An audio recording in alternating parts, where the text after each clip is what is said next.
But when you're going to do your show, you're so used to doing the opposite side of people interviewing you.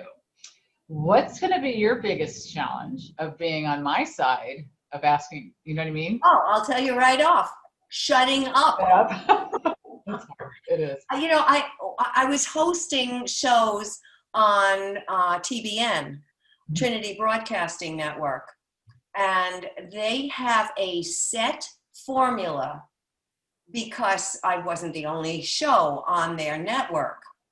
And I had to abide by their rules.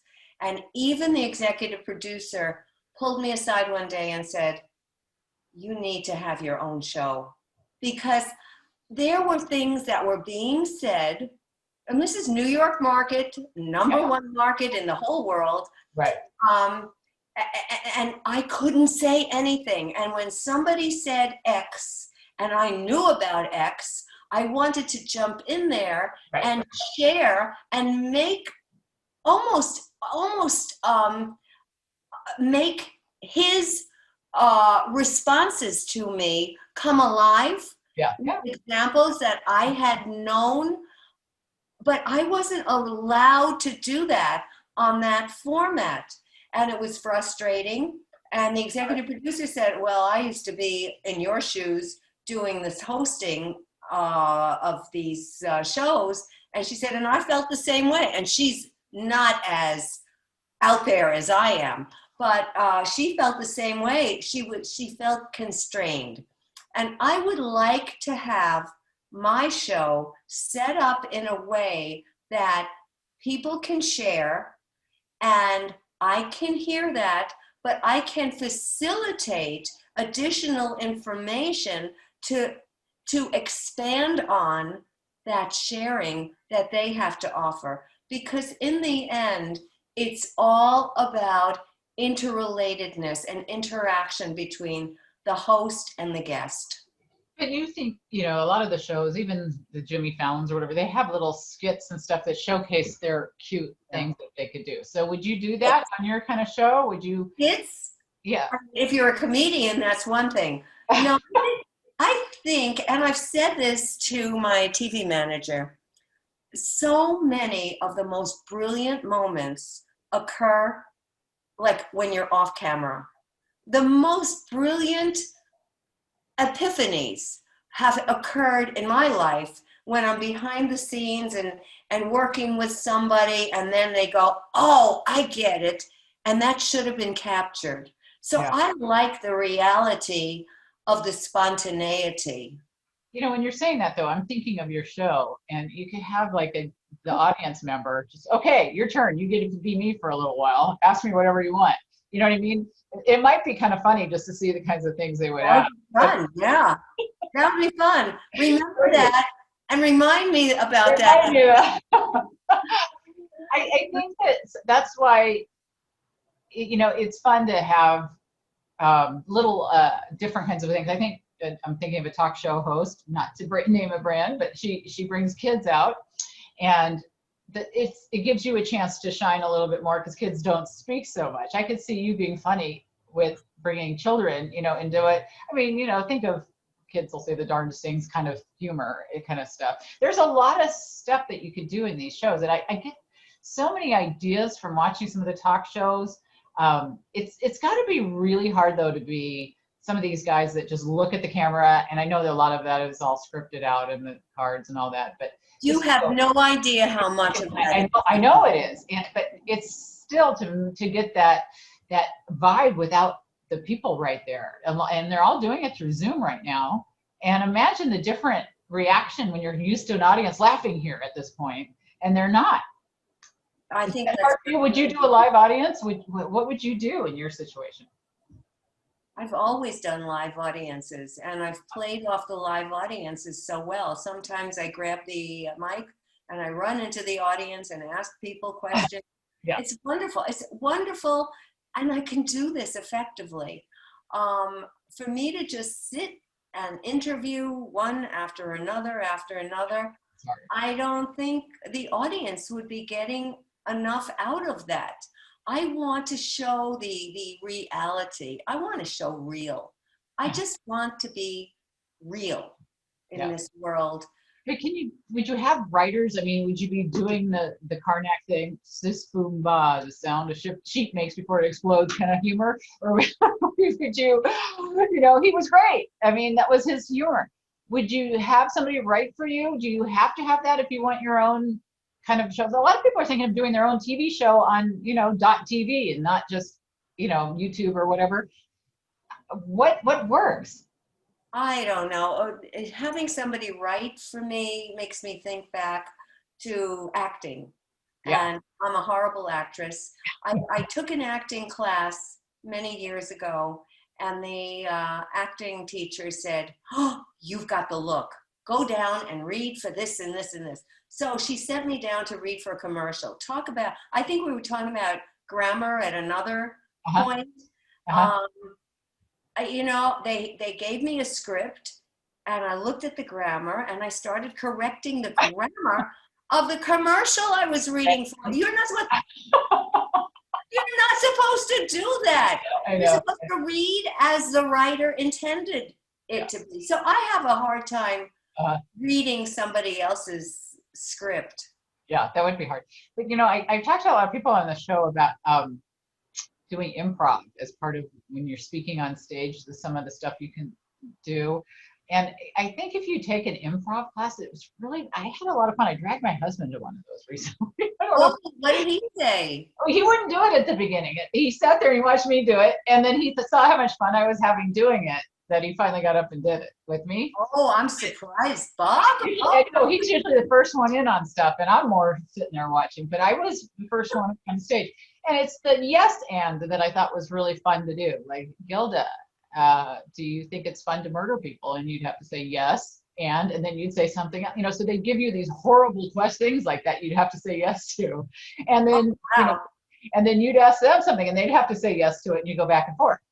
And some of that stuff is really good because it gets you to think on your feet for if somebody says something you're not expecting, because I say, yes, and are you going to have your father come over for dinner? And he goes, after I unbury him or whatever, dig him up, I'm going to do this, and he would go into this whole thing that make you laugh, and I think if you learn some of these improv techniques, it teaches you to stay positive, for one thing, because you got to say yes for everything. But it teaches you to go in directions that you wouldn't think of naturally. I highly recommend taking an improv class. I sent many of my media coaching clients, and some of them are very, very high up on the totem pole of their organizations. I've sent many of them to take an acting class. There's one right by your house. I wanted them to experience being out there with no holds barred. Yeah, I think it would be good. I would like to take an acting class. I'd be terrible. I'd be fixing the grammar on it. But I I couldn't do it because you have to stay up late to be at a show. That's my problem. No, you've got to sleep at 7 o'clock at night. That wouldn't work for you. No, but the improv thing was like in the morning, right by your place where you live. You got to do it. It's great. It's great. But hey, then I'll go with you. Yeah, we do it. We'll do it. I think they do it like the first Thursday or something, the first Saturday of every month. And it's just fun. There's like 3 people and there's no one there. And so it's fun. And if you're a little timid, those kind of places can be fun. I think it would be fun to do an open mic just to get to see if you could handle the stress of everybody booing you and all that stuff. I think it would be really hard, but you got to give people credit who can do it. I do. Yeah, could you do that? Could you get up open mic and just do comedy? You're not really a comedian. You're like me. You can have funny things to say and retorts and things, but to get up there and do that would be tough. I was on a show, and the comedian who was hosting the show said, "Doctor, I do not want you to be funny. We have so-and-so who was another well-known comedian, and we need you as a straight person. So please." Why did they pick you? Isn't that doesn't make any sense. You pick you for your personality too. I mean, that's a big part. I don't understand that. I would hope they also picked me for my gray matter, but of course. But you want you pick the fun person that you are to get that great message across. You know, it's like it's. One would think. Yeah, I don't know. You know, sometimes I see where they think they want a certain performance out of people, and then they realize that they're just trying to direct people who aren't really meant to do something in a way that isn't really what they are.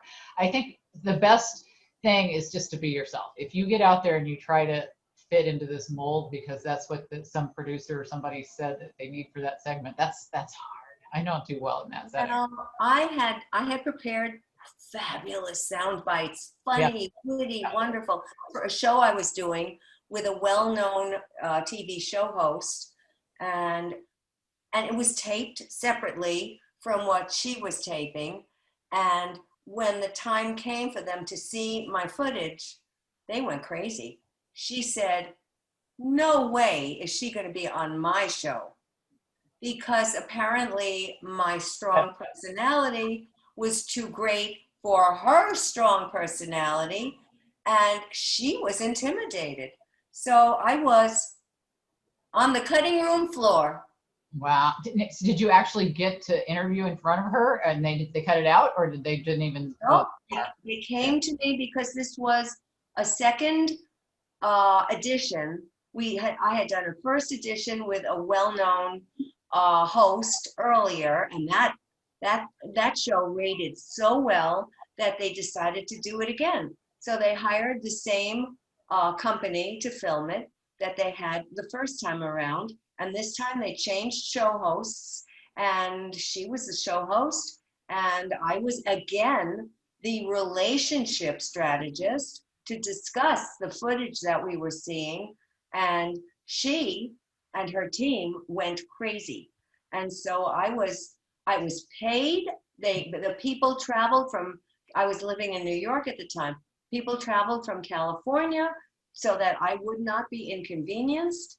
They paid me quite well to do this. And then my part never aired in the United States. It aired all through Europe, but not through the United States. It's like the business setting sometimes, you know. I wonder if it's more the female thing because there's so few roles for women in certain areas. Like in business, the women have like one thing that they're allowed to get into because the men have kept them out of these other jobs in their mind. You know what I mean? And so they're all fighting, and so you almost become competition for each other because of that, which is sad because you probably would have made a great show, the two of you together. Was it good? Oh my God, it would have been so hysterical. Yeah. But I had worked so hard on my sound bites in advance. I had worked so hard putting together the right sound bites with the right timing, and I rehearsed everything. And I was just shot for my little inserts. It was her show, but it was my inserts that were supposedly going to, put everything together. But she didn't think that was appropriate. Well, I'm thinking of all the things that you've done that I want to see that I haven't seen. I want to know where they are. Where it's like you're on Howard Stern show. You were on all these shows. I mean, I've seen you on George. I've gotten rid of all those tapes. And I've seen you on some things. You know what I mean? But there's a million things that you've been on. Where is this footage, though? I mean, can you get it? Because there was a show I was on when I was a kid here in Arizona. You can't get it anymore, because it's just right?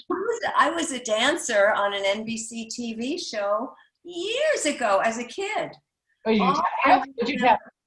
But all I remember from that is the group that I was dancing with went forward and I went back. Oh my goodness. Do you ever want to see that footage? I want to see it. I'm seeing Funny Girl in my head. Remember when she was roller skating? They were all forward. Yeah. Well, I know you've been on so many things, and I think it would be such a great thing to have the whole, showcase of some of this stuff to show people. And I think a lot of people can't get anymore, When I was moving from the East Coast to the West Coast, I threw out much of that footage. You'll never be able to get that back again. Yet, people do find these things in the most weird places. And some guy contacted me not too long ago telling me that a guest I was on Howard Stern with had passed away. I said, oh, no. And then I said, that was, oh, no, as number one. Number two, I said, how did you find me? Yeah, that's interesting. Yeah. I couldn't believe it. I mean, it was somewhere, the footage. You find anybody now too, though. But yeah. I don't think the old time reels are in existence. No. Yeah, it would be. What was it like being on Howard's show? He was wonderful. Look, he has 3 daughters, and what he does is all shtick. Yeah. So he was terrific, and we had a wonderful, terrific, great time. And I remember after the show had aired, and it was I did the show that was on regular TV, and he also simulcasted it on E! Entertainment. Wow. And so I was finished. It was early morning. I was finished, got home. I was expecting a package. The FedEx guy came. He said, oh my goodness, were you just on Stern this morning? you just have no idea how people find you and then remember you and then want to become attached to you because they think you are so famous. You know, you bring it a wild world because there's a perception of what glamour there is behind some of this stuff that's really not as glamorous as they think it is, and not glamorous at all. It's really surprised me because I got invited to like an after party at the Oscars a couple years ago that I went to. I remember. And you're on this red carpet and you're looking, and it's just so not what you think it is. No. And you're there, and you're like, okay, it's much smaller. Everything's less. You're thinking everything's big, and anybody who's been to Hollywood sees that it's not that exciting when you're on the street anyway. It's kind of like, no, it's a much different experience, right? And so I very much so. But even just you and I've been on similar shows here in town, and when you get on there, it's just quick and they're nice, but you get you in, they get you out. Everybody's just working. It's just another day at the office. That's exactly right. When you see behind the curtain, I think it's a really unique experience for people. And I think that if you get yourself all worked up and scared that you're going to be on this show and how it's going to go if you're on TV, and I see a lot of people when I'm in the green room or whatever room they have you waiting for, and they're all nervous because they're going to be on for their time. When you realize that it's just no big deal. This guy's done, he's just gonna ask you a couple questions. It's like 4 seconds and then you're off, and then I don't know. Do you think people have a realistic idea of what it is? And should it be more glamorous? I mean, why can't they? I don't know. Well, this has been my experience. Not too long ago, it was quite recent because it was during COVID and we're still enjoying COVID. Anyway, but I was upstairs I have a beautiful rooftop pool, and I was upstairs and a couple of the guys were sitting around. They started to ask me questions about their relationships. And I realized, wow, there's no place for men to go to that is safe to ask relationship questions. Yeah. So one guy said, this would be a great show. I said, it certainly would. So I said, okay, you know what? At such and such a time, such and such a date, let us reconvene and do some footage and see if there's interest for a show.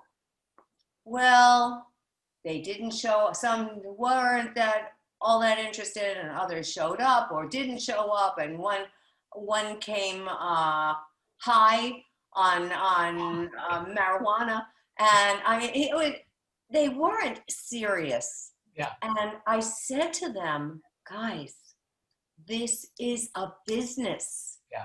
And it kind of didn't sink in. They thought, oh, we're going to do a show. We're going to be famous. That's all that people think. A show, and we're going to become famous.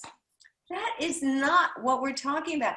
I had to heavily organize and adapt certain personalities. I mean, there was tremendous amount of work behind the scenes that they had no idea about. And then when they did or didn't show up, it was foot dragging and, oh, I don't know, one wouldn't speak at all, another spoke too much, and he overpowered the rest of them. It was not the same as when it was spontaneous.